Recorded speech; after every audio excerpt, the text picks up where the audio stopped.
Bienvenue sur PAEF. Mais qui est-il? Qui fait le podcast? Mais pourquoi il le fait? Sans doute, tu n'es pas le seul à te poser cette question. Je me tourne vers mon assistante pour le lui demander. Alexa, qui suis-je? Je ne reconnais pas la personne qui parle, mais vous êtes dans le conte de Denis Douard. Pour m'apprendre à reconnaître votre voix, dites simplement « Alexa, apprends ma voix ». C'est sympa, mais mon assistante ne me connaît pas. À défaut de me connaître, Alexa, fais-moi un compliment. Vos joues ressemblent à 2 pommes d'amour. Pas faux. Je suis Nidouard Daoud, je suis né le 4 janvier 1982 dans une petite ville dénommée Ouani, située sur l'île d'Anjouan, dans l'archipel des Comores. Bon, je vois tout de suite vos têtes. Allez-y, attrapez tout de suite une carte du monde ou un map-monde. Vous tournez la boule et regardez vers l'hémisphère sud. Centrez-vous sur l'Afrique et allez à droite, un peu plus à l'est, vers le Kenya et la Tanzanie, où vous voyez aussi Mozambique.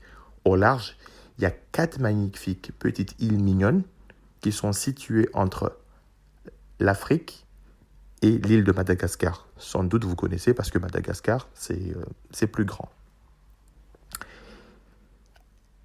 Dans cette île, vous avez Anjouan, Grande Comore, Mayotte et Mouéli. Plus à l'est, il y a Madagascar. Et si vous allez un peu plus à l'est, vous avez aussi l'île de la Réunion.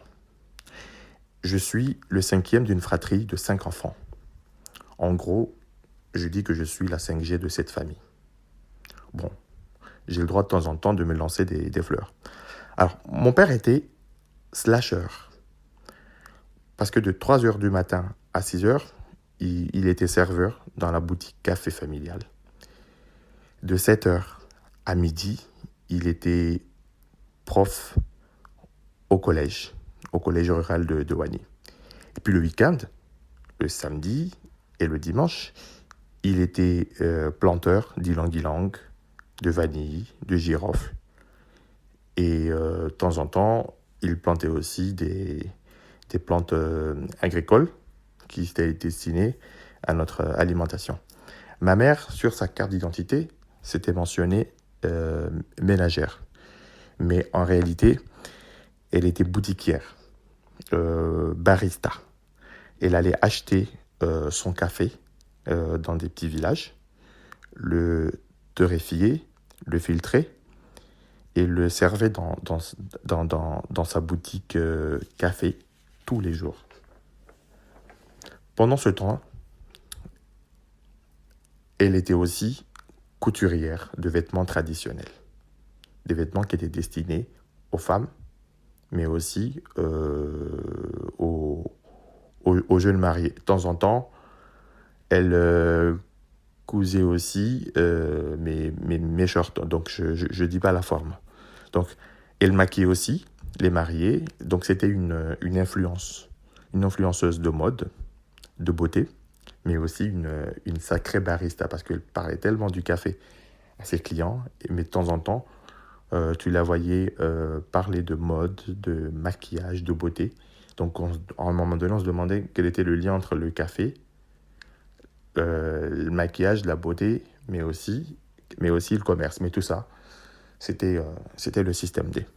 Donc, toute mon enfance, je l'ai vécu dans cette boutique, café, épicerie, alimentation générale, point de vente de produits cosmétiques. De temps en temps, j'accompagnais mon père pour entretenir la vanille, l'ylang-ylang, le girofle.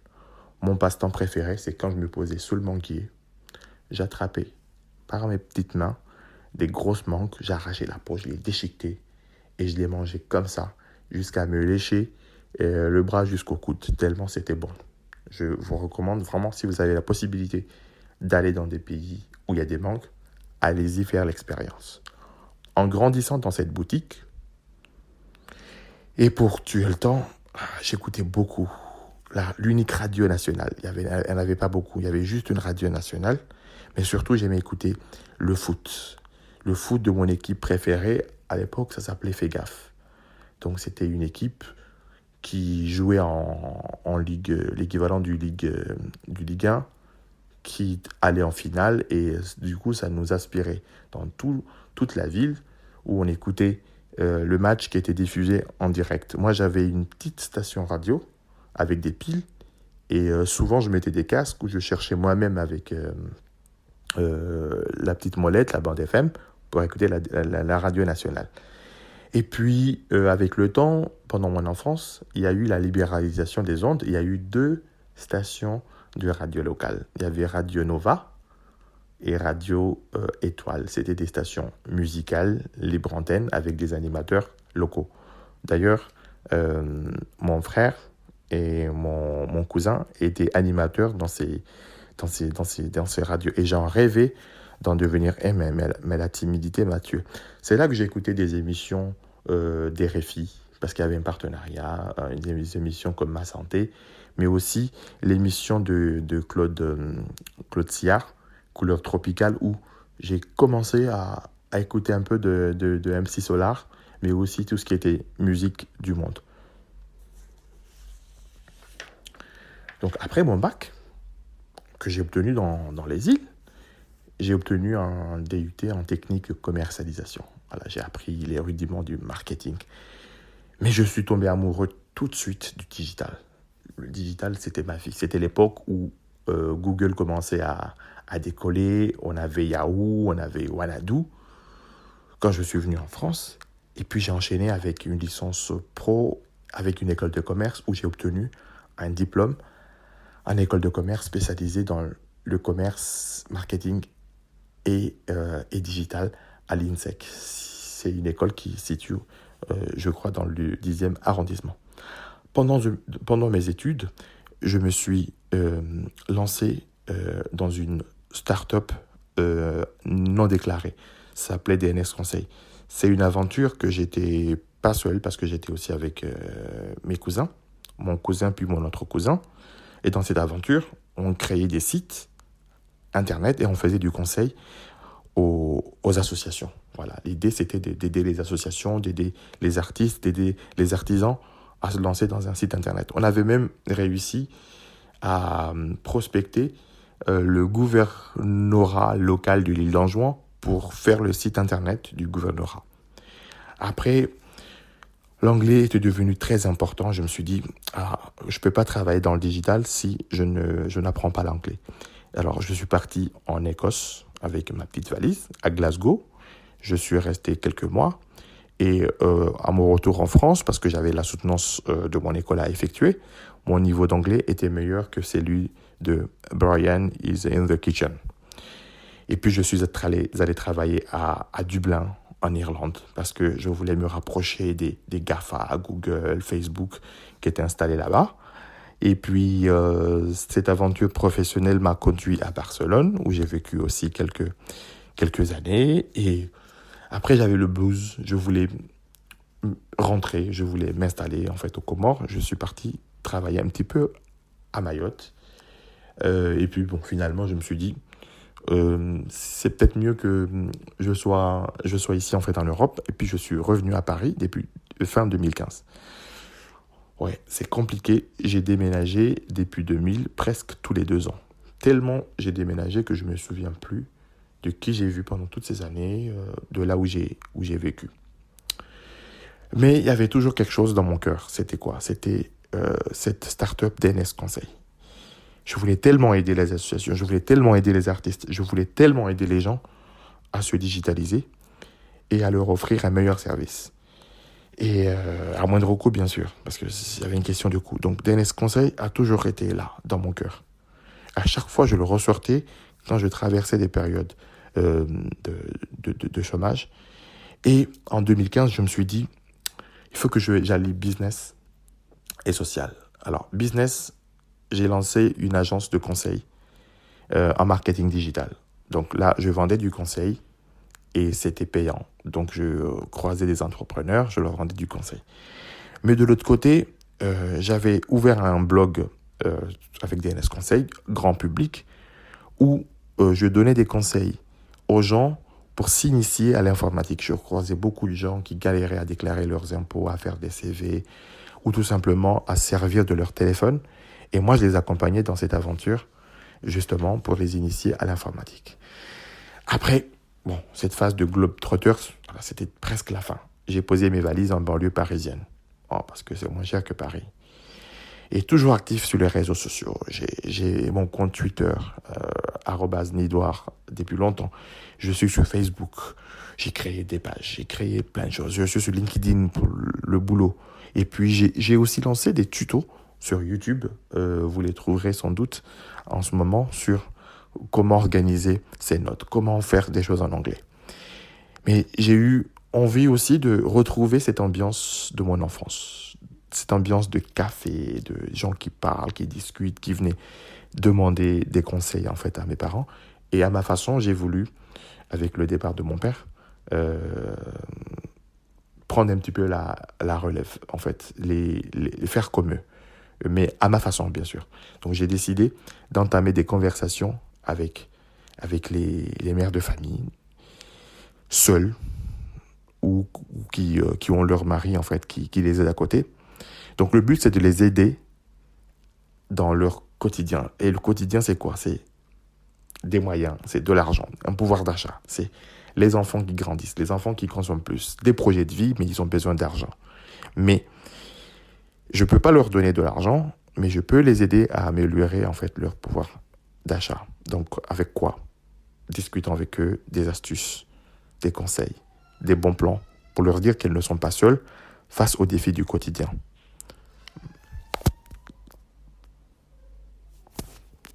En parlant des mères, j'en suis presque une aussi parce que aujourd'hui ma femme travaille et comme je suis à la maison, je m'occupe des enfants.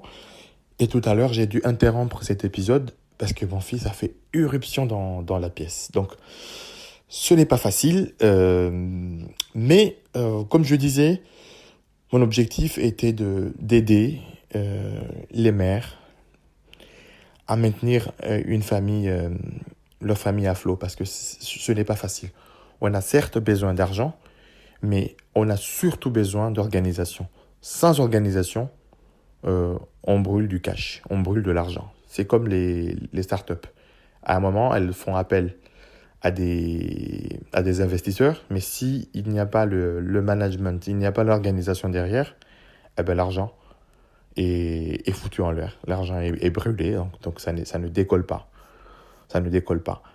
Donc, j'accompagne les mamans, j'accompagne aussi à tous ceux qui le désirent à scaler leur start-up. Leur start-up, c'est leur famille, c'est leur entourage. Et chacun a sa propre start-up. On peut être aussi sa propre start-up. Donc, je parle surtout de l'état d'esprit, des outils à utiliser, comme les applis. Aujourd'hui, on ne peut pas avancer, on ne peut pas faire avancer les choses si on ne maîtrise pas un minimum le digital. Il y a l'importance des outils, le digital. On suit ses comptes avec une appli bancaire, avec un agrégateur. On se connecte à des outils et on essaie de trouver un outil qui connecte à d'autres outils pour visualiser les choses, les analyser, les comprendre et puis les interpréter. Donc je leur parle beaucoup du digital, des outils digitaux. Je leur parle des nouveautés en matière de consommation, les modes de vie actuels, les nouveautés, les techniques d'ailleurs. Et je les encourage surtout à tenir face aux défis, face à la complexité d'organiser ses propres finances, ses finances en famille, son budget familial, sa trésorerie, son entrée d'argent, ses sorties d'argent. On constate que tous les jours, les prix augmentent. Et on voit que le pouvoir d'achat baisse. On a des besoins qui augmentent de plus en plus. Mais il faut faire quelque chose. Donc, j'ai décidé d'agir et sortir de ma comfort zone et d'offrir de mon temps. Voici ce que je peux donner. Parce que si je décide de donner, même si je donne 200, 300 à chacun, ça ne va pas forcément l'aider. Donc, je leur donne des techniques de pêche. Donc, je parle au micro. Parfois, je me sens seul à parler au micro. Mais c'est fou. Et puis, je sais que vous m'écoutez. Tout le monde m'écoute. Je sais que certains me répondent en me faisant un petit coucou, en likant, en mettant un petit commentaire, en m'envoyant un message via WhatsApp. Et en cette fin d'année, je pense beaucoup aux mamans. Pourquoi? Parce que je suis beaucoup plus proche de mes mamans, parce que j'en ai beaucoup des mamans et aussi de mes tantes. C'est des femmes qui se battent au quotidien et qui se battent seules. Il y a les papas qui sont là, mais le poids moral, la responsabilité, le quotidien, c'est elles. Je pense aux étudiants qui doivent jongler avec peu de moyens, qui doivent se nourrir correctement et qui doivent payer leur studio, donc qui apprennent en fait la vie, la vraie vie. Voilà, les frais de scolarité qui augmentent, qui s'étranglent, surtout les étudiants étrangers, et se nourrir correctement sans forcément manger des trucs de fast-food. J'ai aussi une pensée pour les pères de famille, les bons pères de famille qui portent le poids, le fait qu'ils travaillent seuls et qu'ils doivent nourrir toute leur famille, arriver comme ça à la fin de l'année, donc avec les problèmes dans les transports, je pense à eux. Je pense aux familles qui souhaitent offrir à leurs enfants des présents, des cadeaux de Noël, mais pas assez d'argent. Sans doute, dans l'année, il y a eu quelques problèmes d'organisation, un peu de gabegie, comme disaient certains.